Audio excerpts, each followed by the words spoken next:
পবিত্র কোরআনুল কারীমের 25 নম্বর সূরা সূরা ফুরকানে আল্লাহ ডাক দিয়ে বলছে ওয়া ইবাদুর রহমান, দয়াময়ের বান্দা তারাই। ওয়া ইবাদুর রহমান, রহমানের দয়াময়ের বান্দা তারাই। আল্লাযীনা ইয়ামশুনা আলাল আরদে হাওনা, যারা আলাল আরদ জমিনের উপরে, বাংলাদেশে থাকুক আর লন্ডনে থাকুক, ইউরোপ আর আমেরিকায় থাকুক, ইটালি আর স্পেনে থাকুক, 10 টাকার মালিক হোক আর 10,000 কোটি টাকার মালিক হোক, নামাজ 5 ওয়াক্ত পড়ুক আর প্রতিদিন 10 ওয়াক্ত করে পড়ুক, 5 ওয়াক্তের সাথে আরো এক্সট্রা কাওয়াবিন তাহাজ্জুদ সাস আরো 5 ওয়াক্ত বেশি থাকুক, 10 ওয়াক্ত থাকুক, কোরআন পড়তে পারুক অথবা একেবারে হাফিজ কোরআন হয়ে যাক, ইয়ামশুনা আলাল আরদে হাওনা, আমার বান্দা তারাই, দয়াময়ের বান্দা তারাই। ইয়ামশুনা, যারা চলাফেরা করবে আলাল আরদে জমিনের উপরে, তার যতক্ষণ জীবন আছে ততক্ষণ নড়াচড়া আছে, চলাফেরা আছে। সে চলাফেরাটা সে হেঁটে করুক, সে চলাফেরাটা সে বিমানে করুক, সে চলাফেরাটা সে সাইকেল কিংবা গাড়িতে করুক, সেই নড়াচড়াটা সে অফিসে বসে করুক আর মাদ্রাসা খানকায় বসে করুক। ইয়ামশুনা, যতক্ষণ সে জমিনে চলাফেরা করবে আলাল আরদে জমিনের উপরে হাওনা, সে থাকবে বিনয়ী, আল্লাহর ভয়ে ভীত, সে থাকবে আল্লাহর কাছে অবনত। পবিত্র কোরআনুল কারীমের কারিকে 3 ব্যক্তিকে আল্লাহ সর্বপ্রথম বিচার করে জাহান্নামে নিক্ষেপ করবে। যারা কাফির, মুশরিক, বেঈমান, তারা তো বেহিসাবে জাহান্নামী। কি হিসাবে? বেহিসাবে চিরস্থায়ী জাহান্নামী। যাদের হিসাব হবে, ঈমান আছে, আমল কবুল হয় নাই, কোনো আমল কবুল হয় নাই, তাদের সর্বপ্রথম যাকে বিচার করবে সে হলো শহীদ। হাদিস শরীফে আসছে, বুখারী শরীফে আসছে, মিশকাত শরীফে কিতাবুল ইলমে হাদিস খানা আসছে, রজুলুন উস্তুশহিদা বি, ওই ব্যক্তিকে সর্বপ্রথম আল্লাহর বিচারের জন্য ডাকবে যিনি আল্লাহর রাস্তায় শহীদ হইছেন। কি হইছেন? সবাই বলেন। ওলামায়ে কেরাম আছে, জিজ্ঞাসা করবেন, একজন প্রকৃত আল্লাহর জন্য যে অনুগত বান্দা, সারা জীবন আল্লাহর অনুগত্যে যে ব্যয় করছে এবং আল্লাহর জন্যই যে জীবন দিয়েছে, সেই প্রকৃত শহীদের মর্যাদা এত বেশি যে তার শরীরে পিঁপড়ায় কামড় দিলে, পিঁপড়ায় ধ্বংসন করলে যতটুকু ব্যথা পাওয়া যায়, অতটুকু ব্যথা পাওয়ার আগেই আল্লাহ তার রূহটা জান্নাতে প্রবেশ করে দেয়। উপমহাদেশের শ্রেষ্ঠতম, অন্যতম আধ্যাত্মিক দরবার ফুলতলি দরবার শরীফের মরহুম ফুলতলি সাহেব কিবলা রহমাতুল্লাহ আলাইহির অন্যতম খলিফা,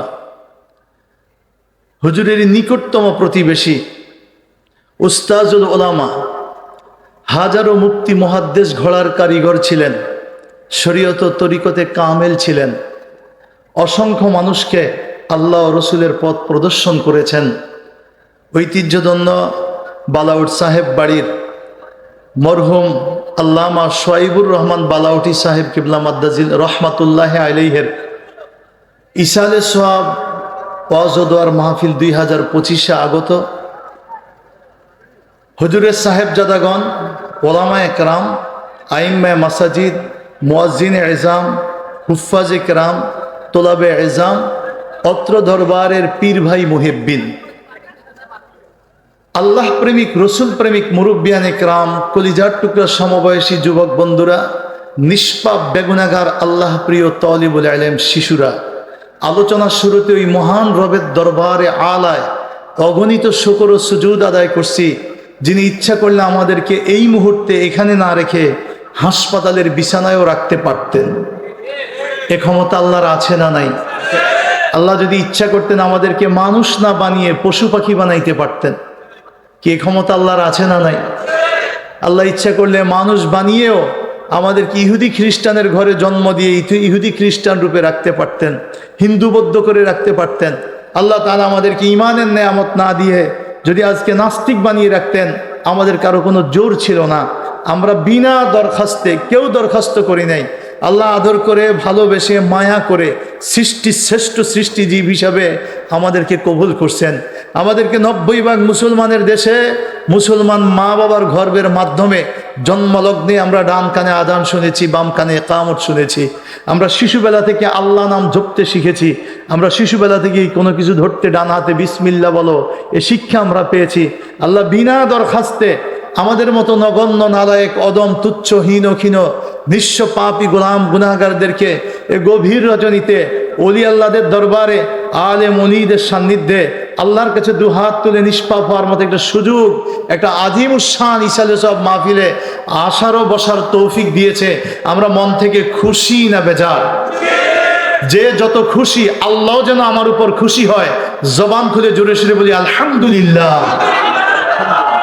মুআজ্জাজ হাজিরিন, আজ 2 দিন ব্যাপী উলামা হযরতগণ বিভিন্ন বিষয়ে আপনাদেরকে তাকরীর করছেন, বিভিন্ন বিষয় আমাদেরকে জানিয়েছেন। আমি পবিত্র কোরআনুল কারীমের সূরা ফুরকান থেকে 4টা আয়াত পড়েছি। এই 4 আয়াতের উপরে সামান্য কিছু আলোকপাত করার চেষ্টা করব। আমা তৌফিকি ইল্লা বিল্লাহ। আল্লাহ সুবহানাহু ওয়া তাআলা আমাদেরকে কোরআন দিয়েছেন, এটা হলো কোরআন দিয়েছেন আমাদের হেদায়েতের সুস্পষ্ট বর্ণনা। এই কোরআন হলো হেদায়েতের সুস্পষ্ট বর্ণনা। হাযা বায়ানুল লিন্নাস ওয়া হুদাও ওয়া মাউইযাতুল লিল মুত্তাকিন। জোরে বলুন সুবহানাল্লাহ। আল্লাহ পবিত্র কোরআনে বলছে, শাহরু রমাদানাল্লাযী উনজিলা ফীহিল কুরআন হুদাল লিন্নাস ওয়া বায়িনাতিম মিনাল হুদা ওয়াল ফুরকান। এই সেই রমজান, বছরের শ্রেষ্ঠ মাস। এত শ্রেষ্ঠ কেন? এ মাসে আমার শ্রেষ্ঠ কিতাব কোরআন নাজিল হয়েছে। শাহরু রমাদান আল্লাযী উনজিলা ফীহিল কুরআন হুদাল লিন্নাস। কোরআন নাজিল হয়েছে তো কি হয়েছে? এটা কি বলে? এটা মানুষের জন্য হেদায়েত। ওয়া বায়িনাতিম মিনাল হুদা, এবং এটা হেদায়েতের সুস্পষ্ট সকল বর্ণনা। এ কোরআনে সব বর্ণনা আছে। অল ফুরকান, সত্য এবং মিথ্যার মাঝে পার্থক্যকারী এ কোরআন। কোরআন যাকে বলছে সত্য সেই সত্য, কোরআন যাকে বলছে মিথ্যা সেটাই মিথ্যা, কোরআন যাকে বলছে শান্তি এটাই শান্তি, কোরআন যেটাকে বলছে অশান্তি এটাই অশান্তি। কথা বলেন ঠিক না বেঠিক? এ কোরআনের নাম ফুরকান। কোরআনের নাম কি? আরো জুড়ে বলেন না। ফুরকান। ফুরকান শব্দের অর্থ হলো সত্য মিথ্যার মাঝে প্রভেদকারী, পার্থক্য সৃষ্টিকারী। কোরআনুল কারীমের যেমন এক নাম ফুরকান, কোরআনুল কারীমে 114টা সূরা আছে। কত সূরা? এই 114 সূরার মধ্যে 25 নম্বর সূরার নাম সূরাতুল ফুরকান। এই সূরা ফুরকানের মধ্যে আল্লাহ 75টা আয়াত নাজিল করেছেন। কয়টা আয়াত? 63 থেকে 75। 63 নাম্বার আয়াত থেকে শুরু করে 75, যেখান থেকে আমি তেলাওয়াত শুরু করছিলাম। এই 63 থেকে 75, 13টা আয়াতের ভিতরে আল্লাহ সুবহানাহু ওয়া তাআলা বলছেন, যারা আমার বান্দা হবে তাদের 12টা গুণ থাকবে। যারা আমার বান্দা হবে, বান্দা, তার 12টা গুণ থাকবে। আমরা সবাই একথা স্বীকার করি যে আমরা আল্লাহর বান্দা। কি ঠিক না বেঠিক? আমরা কার বান্দা? আর জোরে বলেন। আমি আপনার ছেলে। মুরব্বীকে বললাম আমি আপনার ছেলে, আপনি আমার বাবা। উনি বলছে না, তুমি আমার ছেলে না। কি আমি ছেলে 1000 বার বললেও কি হবে? কথা বলেন। 1000 বার বললেও হবে না। বাবা স্বীকৃতি দেয় না যে তুমি আমার ছেলে। মাকে বললাম আপনি আমার মা, আমি 1000 বার বলতে পারি আপনি আমার মা, কিন্তু মা যদি আমাকে বলে না, না তুমি আমার সন্তান না, তাহলে আমার 1000 বার বলাতেও কাজ হবে না। আমি 1000 বার বলি আমি বান্দা, কিন্তু আল্লাহর দপ্তরে হয়তো আমার কাজ কুফরি, আমি কাফের। আমি 1000 বার বলতে পারি আমি আপনার বান্দা, আল্লাহ বলে তুমি মুশরিক। আমি 1000 বার বলি আমি আপনার বান্দা, আল্লাহ যদি বলে তুমি নাস্তিক। আমি 1000 বার বলি আমি আপনার প্রিয় বান্দা, আল্লাহ বলে না তুমি গুনাহগার, আসি। কাজ হবে না। তা আমরা যারা বলি আমি বান্দা, আমাদের কোরআন থেকে শিক্ষা নেওয়া উচিত যে আল্লাহ কাদেরকে বান্দা বলছে। আল্লাহ যাকে বান্দা বলছে তার ভিতরে 12টা গুণ থাকবে। কয়টা? কথা বলেন, সবাই বলেন। 12 গুণ যার ভিতরে থাকবে সে বান্দা। 12 গুণ যার ভিতরে নাই সে বান্দা নয়। নিজেরা বলতে পারি বান্দা, রব আমাকে বান্দা স্বীকার করেন নাই। ভাইরা আমার, এই 12 গুণের ভিতরে আল্লাহ তাআলা ফরজ 5 ওয়াক্ত নামাজ এই কথা বলেন নাই যে যার 5 ওয়াক্ত ফরজ নামাজ থাকবে সে আমার বান্দা। কারণ বহু নামাজি জাহান্নামে যাবে। নামাজি কোথায় যাবে? কথা বলেন না কেন? বহু নামাজি জাহান্নামে যাবে। ফাওয়াইলুল লিল মুসাল্লিন আল্লাযীনা হুম আন সালাতিহিম আছে না নাই? ওয়াল্লাযীনা হুম ইউরাউন ওয়া ইয়ামনাউনাল মাউন। ফাওয়াইলুন লিল মুসাল্লিন, নামাজিদের জন্য ধ্বংস। ওয়াইল নামক জাহান্নাম নামাজিদের জন্য। এই 12 গুণের ভিতরে আল্লাহ রমজান মাসে যারা রোজা রাখবে তাদেরকে বান্দা বলেন নাই, কারণ বহু রোজাদার জাহান্নামে যাবে। রোজাদার কোথায় যাবে? আর কথা বলেন না। বহু রোজাদার জাহান্নামে যাবে, অগণিত রোজাদার রোজা রেখেও জাহান্নামে যাবে। কারণ নামাজটা কবুল হবে আল্লাহর প্রিয় বান্দাদেরই। উনি নামাজ পড়ছে কিন্তু বান্দা হতে পারেনি, রোজা রাখছে বান্দা হতে পারে নাই, হজ করছে বান্দা হতে পারে নাই, জাকাত দিছে বান্দা হতে পারে নাই, দান সদকা করছে বান্দা হতে পারে নাই, অনেক শিল্প প্রতিষ্ঠান করছে, দরিদ্রদের কল্যাণে কাজ করছে, মানবতার কল্যাণে কাজ করছে, কিন্তু বান্দা হতে পারে নাই। বান্দা হইতে হইলে তার 12 গুণ। 1 নম্বর গুণ পড়েন আমার সাথে, আউযু বিল্লাহি শাইতানির বিসমিল্লাহির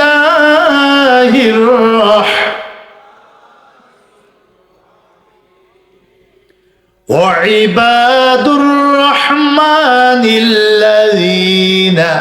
ইয়ামশুনা আলাল আরদি হাওনা। যেরকম সুবহানাল্লাহ। পবিত্র কোরআনুল কারীমের 25 নম্বর সূরা সূরা ফুরকানে আল্লাহ ডাক দিয়ে বলছে, ওয়া ইবাদুর রহমান, দয়াময়ের বান্দা তারাই। ওয়া ইবাদুর রহমান, রহমানের দয়াময়ের বান্দা তারাই। আল্লাযীনা ইয়ামশুনা আলাল আরদি হাওনা, যারা আলাল আরদ জমিনের উপরে, বাংলাদেশে থাকুক আর লন্ডনে থাকুক, ইউরোপ আর আমেরিকায় থাকুক, ইটালি আর স্পেনে থাকুক, 10 টাকার মালিক হোক আর 10,000 কোটি টাকার মালিক হোক, নামাজ 5 ওয়াক্ত পড়ুক আর প্রতিদিন 10 ওয়াক্ত করে পড়ুক, 5 ওয়াক্তের সাথে আরো এক্সট্রা কাওয়াবিন তাহাজ্জুদ সাস আরো 5 ওয়াক্ত বেশি থাকুক, 10 ওয়াক্ত থাকুক, কোরআন পড়তে পারুক অথবা একেবারে হাফিজ কোরআন হয়ে যাক, ইয়ামশুনা আলাল আরদি হাওনা, আমার বান্দা তারাই, দয়াময়ের বান্দা তারাই।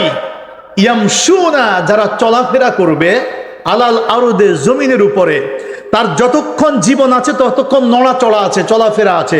সে চলাফেরাটা সে হেঁটে করুক, সে চলাফেরাটা সে বিমানে করুক, সে চলাফেরাটা সে সাইকেল কিংবা গাড়িতে করুক, সেই নড়াচড়াটা সে অফিসে বসে করুক আর মাদ্রাসা খানকায় বসে করুক।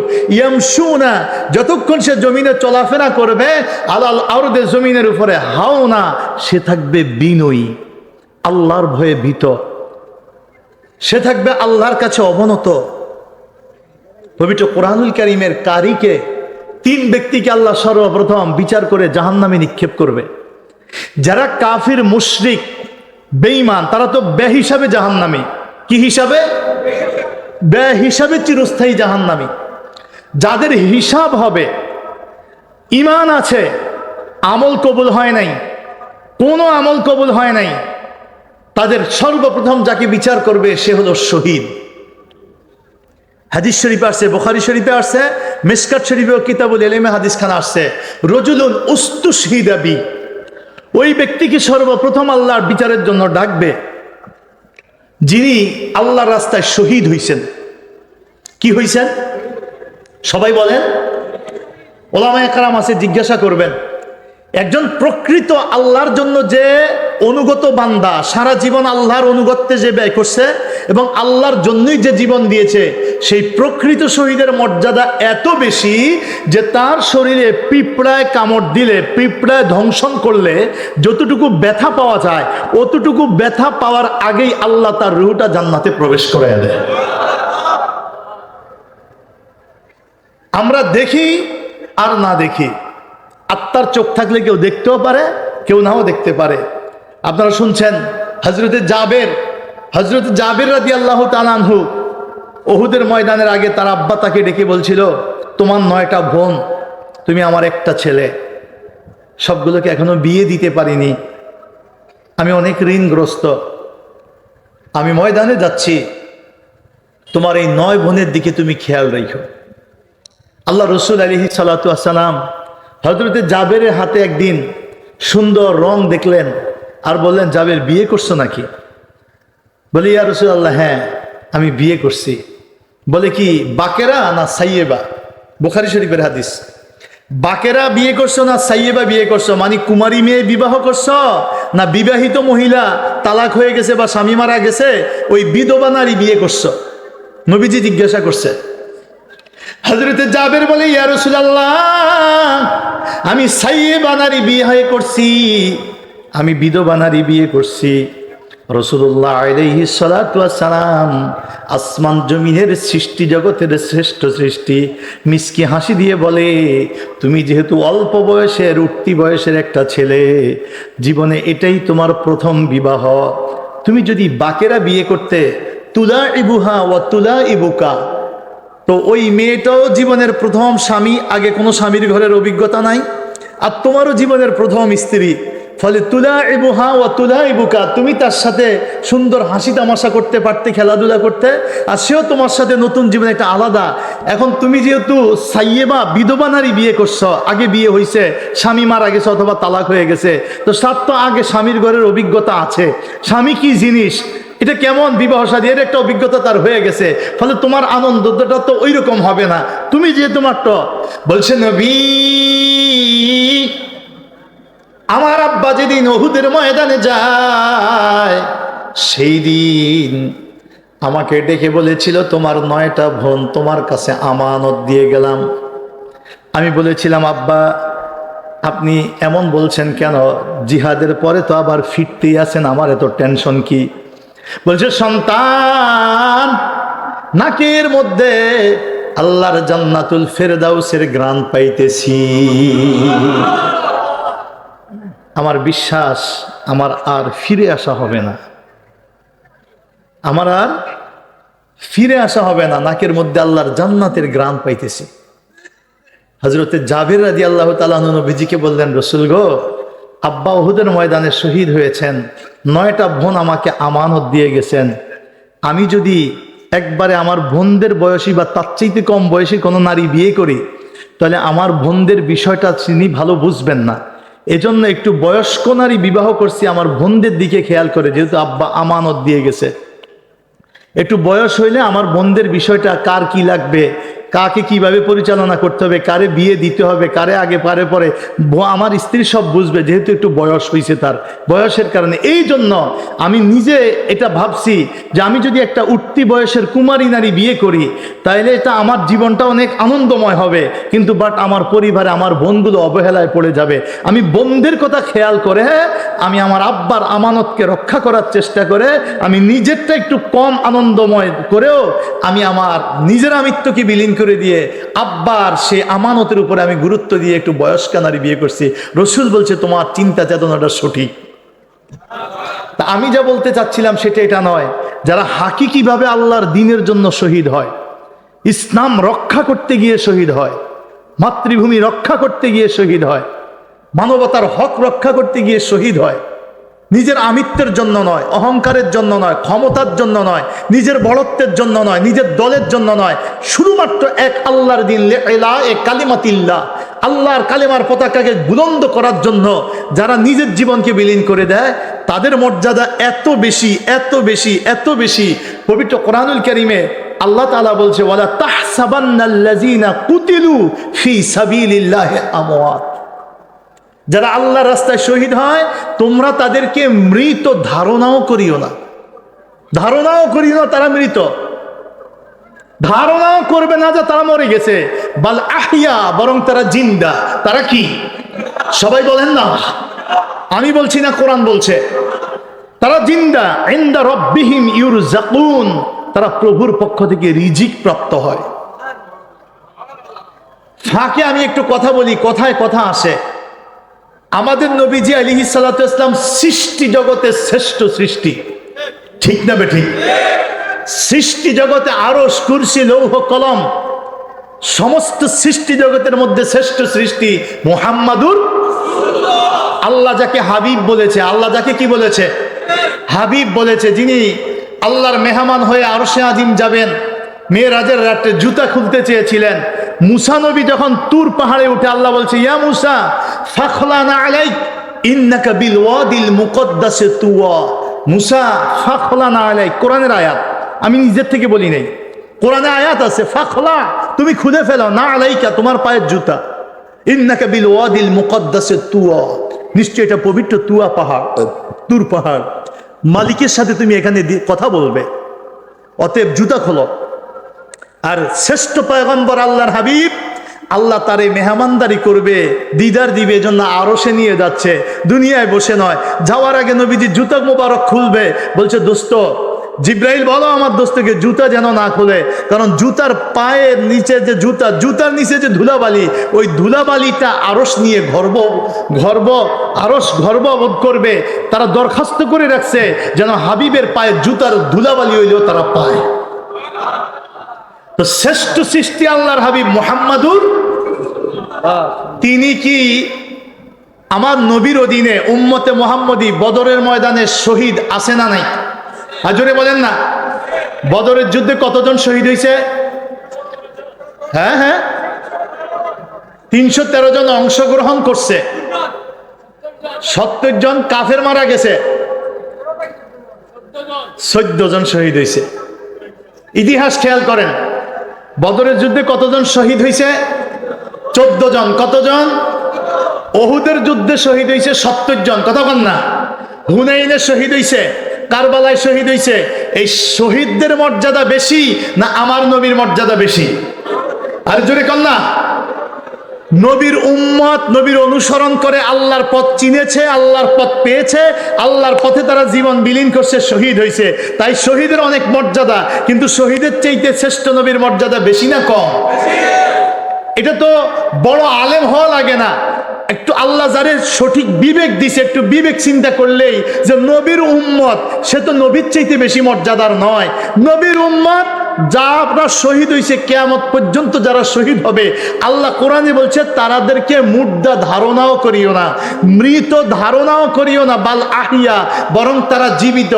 ইনদা রাব্বিহিম ইউরজাকুন, আমার প্রভুর পক্ষ থেকে তাদের কাছে রিজিক আসে। তাহলে শহীদরা যদি জীবিত হয়, তাইলে শ্রেষ্ঠ পয়গম্বর আল্লাহর হাবিব মরে গলে পচে মাটির সাথে মিশে গেছে, কিচ্ছু নাই। এই কথা যে বলে সে কি আসলে মানে সঠিক না ব্যাঠিক? সে কি হেদায়েতে আছে না পথভ্রষ্ট? সে যখন জেনে শুনে এই কথা বলে, এই কথা প্রচার করে, এই কথার প্রতি মানুষকে দাওয়াত দেয়, এই কথাই মানুষকে স্বীকার করায় যে মুহাম্মদ সাল্লাল্লাহু আলাইহি ওয়াসাল্লাম আমাদের মতোই মানুষ, মরে গেলে পচে মাটির সাথে মিশে গেছে, মদিনায় কিচ্ছু নাই, মদিনায় যাওয়ার দরকার নাই। যদি যাওয়াই লাগে তো মসজিদে নববীতে 2 রাকাত নামাজ পড়ার নিয়ত কইরা যাইও, কারণ ওখানে নামাজ পড়লে 1 রাকাতে 50,000-এর সওয়াব আছে। কিন্তু নবীর রওজা জিয়ারতের নিয়তে গেলে বেদাত হইবে, রওজা জিয়ারতের নিয়তে যাওয়া যাবে না। নবীজি মরে গেলে পচে মাটির সাথে মিশে গেছে, হায়াতুন নবী বললে শিরক হবে, জিন্দা নবী বললে শিরক হবে। এই দাওয়াত যারা দেয় তারা কি হক না বাতিল? সময় এসেছে বুঝার। ফুলতলির ময়দানে প্রতি বছর আসবেন, বালাউটের ময়দানে প্রতি বছর আসবেন, আর যে সন্তানদেরকে এমন মাদ্রাসায় পড়াবেন যে আপনার সন্তানদের ফ্রি পড়াইতেছে, বেতন কম নিতেছে, বিদেশ নিয়ে চাকরি দিয়ে দিব, এখান থেকে বড় কিছু বানায় দিব, ওই লোভে পড়ে আপনারা অল্প খরচ, ভালো সুবিধা, থাকা খাওয়া ফ্রি, এই চিন্তা করে সন্তানগুলোকে যেখানে দিচ্ছেন, আজকে কিয়ামতের আগে ওহাবিবাদের ব্যাপক প্রসার হবে। আমার রাসূল আলাইহিস সালাতু ওয়াস সালাম সেই যুগে ইয়ামানের জন্য দোয়া করছে, শামের জন্য দোয়া করছে, নজদের জন্য দোয়া করে নাই। আজকে ইয়ামান এখনো আছে, ফিলিস্তিনিদের পক্ষে তারা যুদ্ধ করছে, কথা কন না কা? ইসরায়েলের বিপক্ষে দাঁড়াইছে, এখনো ইয়ামান আছে, শাম সিরিয়া এখনো আছে। প্রেসিডেন্ট ওই ইসরায়েলের দালাল ছিল বাশার আল আসাদ, আল্লাহ পাক তারে হটায়া হানাফি মাযহাবের অধিকারী, সুন্নি মতাবলম্বী বর্তমান যেই প্রেসিডেন্ট সারা, একটা সুন্দর মতাদর্শের বিজয় আল্লাহ দিয়েছে। আফগানিস্তানে যারা, তারাও হানাফি মাযহাবের অনুসারী, তারাও তরিকার অনুসারী মতাবলম্বী। এই আফগানিস্তানে যারা তালেবান শাসন, তারা কিন্তু হানাফি মাযহাবের, তারাও আল্লাহ রহমতে যে বিজয়টা পেয়েছে সুন্নিয়াতের বিজয়, পৃথিবী প্রমাণ করতেছে কিয়ামতের আগে যারা এই বিশ্বে বাতিলদের কাফের মুশরিকের বিরুদ্ধে দাঁড়াবে তারাই হবে সুন্নি। আর এই নজদের নাম ভুলে দিছে পৃথিবী থেকে, যার জন্য রসুল দোয়া করে নাই।